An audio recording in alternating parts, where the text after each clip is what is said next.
Quando você estuda outros idiomas, além daquele que você aprendeu na infância, você percebe algumas coisas curiosas e interessantes. Uma delas é como determinada língua encontra termos e expressões para ilustrar uma realidade de um modo bem diferente de outro idioma. Por isso, traduzir é uma das artes mais difíceis, uma das mais complexas tarefas mentais que se conhece. Em alguns casos, falta de termos idênticos no idioma e outro torna a coisa ainda mais complicada.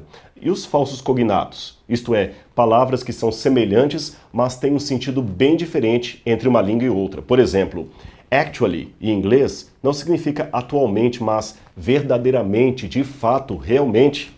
Argument não é argumento, mas discussão. E quando falamos em poesia? Aí a tradução se torna simplesmente impossível. Não se traduz um poema. Pode fazer uma versão dele, mas nunca uma tradução exata.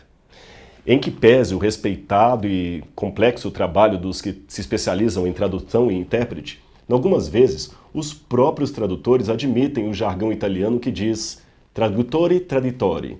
O tradutor é um traidor. Não por questões morais ou desonestas, mas porque a tradução nem sempre vai alcançar o sentido máximo do original.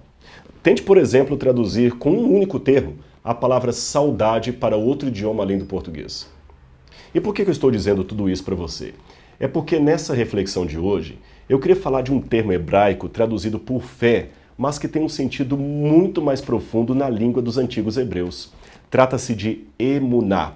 Ele aparece em Abacuque, capítulo 2, verso 4, que diz: o justo viverá pela fé, isto é, pela emuná. E o que seria isso? Os antigos hebreus não tinham em seu idioma a ideia de abstratos. Tudo para eles tinha um sentido físico, concreto, tátil. Até a descrição que faziam do mundo espiritual era concreta. Para falar da relação de Enoque com Deus, eles diziam Enoque andou com Deus. Para falar dos sentimentos impenitentes de Faraó, diziam endureceu-se o coração de Faraó, isto é, tornou-se em pedra. Em outras palavras, um ocidental não teria como descrever sentimentos, mas o judeu antigo teria. A fé para ele era algo concreto. Como assim? Eu vou explicar para você. Emuná seria o seguinte: você está no mar, à deriva, e não aguenta mais nadar, sabe que vai morrer em pouco tempo. Então um tronco passa flutuando diante de você. E o que você faz? Óbvio, se agarra ao tronco, não é mesmo? Pois esse ato de agarrar com força ao tronco, sabendo que a sua vida depende daquilo, era chamado em hebraico de emuná.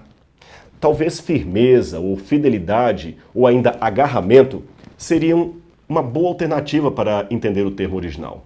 De emuná vem a palavra amam, que quer dizer firme, e amém, que quer dizer nisto eu me firmo, nisto eu creio, nisto eu me apego, me agarro. Percebeu a força do termo? Assim, o texto bíblico poderia ser melhor traduzido desta maneira: o justo viverá pela firmeza, pelo agarramento. O justo viverá pela fé. Mas firmeza de quem? O texto bíblico dá margem para duas leituras. Primeiro, o justo será salvo por sua firmeza, do próprio justo, por sua fidelidade. Ou, segundo, o justo será salvo pela firmeza, pela fidelidade de Deus. Seja qual for a leitura correta, ambas apontam para a mesma realidade. Salvação é a minha mão segurando firme na mão de Deus, que também me agarra. Ele não quer me soltar, e eu não quero soltá-lo. Assim sendo, nenhuma força do universo poderá me tirar do amor do Pai. Portanto, justificação pela fé não é apenas uma doutrina na qual eu acredito, é uma ação, é uma atitude, uma realidade à qual eu me apego. Não se trata de eleger entre fé e obras. Não existe uma sem a realidade da outra. Portanto, minha sugestão é somente uma: creia e se agarre em Deus com todas as suas forças e aquelas que Ele lhe dá.